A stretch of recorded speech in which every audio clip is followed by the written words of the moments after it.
சாகித்ய அகாடமி விருது பெற்ற கவிஞர் ஈரோடு தமிழன்பன் இன்று பிற்பகல் மூச்சுத்திணறல் காரணமாக காலமான நிலையில் சென்னை கோயம்பேட்டில் உள்ள அவரது இல்லத்தில் வைக்கப்பட்டுள்ள அவரது உடலுக்கு முதலமைச்சர் மு.க.ஸ்டாலின் நேரில் அஞ்சலி செலுத்தினார். இது தொடர்பான கூடுதல் விவரங்களோடு இணைகிறார் எமது செய்தியாளர் ஆல்வின். வணக்கம். விரிவான தகவல்களை பதிவு பண்ணுங்க. உடல்நலவு குறைவு காரணமாக சென்னையில் உள்ள தனியார் மருத்துவமனையில் ஈரோடு தமிழப்பன் சிகிச்சை பெற்று வந்த நிலையில் மூச்சுத் திணறல் காரணமாக இன்று பிற்பகல் சிகிச்சை பலனின்றி காலமானார். தற்போது சென்னை கோயம்பேடு தெற்காசிய விளையாட்டு குடியிருப்பு பகுதியில் அவரது இல்லத்தில் ஈரோடு தமிழப்பன் உடல் பொதுமக்கள் அஞ்சலிக்காக வைக்கப்பட்டுள்ளது. இந்த நிலையில் தற்போது தமிழக முதலமைச்சர் மு.க.ஸ்டாலின் ஈரோடு தமிழப்பன் உடலுக்கு நேரடியாக அஞ்சலி செலுத்தி வருகிறார். நாளை காலை 11:30 மணி அளவில் சென்னை அரும்பாக்கத்தில் உள்ள மயானத்தில் ஈரோடு தமிழப்பன் உடல் தகனம் செய்யப்பட்டுள்ளதாக தெரிவிக்கப்பட்டுள்ளது. உங்கள் விரிவான தகவல்களுக்கு.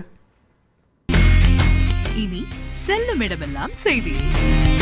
தந்தி டிவியின் வாட்ஸ்அப் சேனலை ஃபாலோ பண்ணினா செல்ல இருக்கும் இடமெல்லாம் செய்தி. இதோ QR கோட் இப்பவே ஸ்கேன் பண்ணுங்க, ஃபாலோ பண்ணுங்க.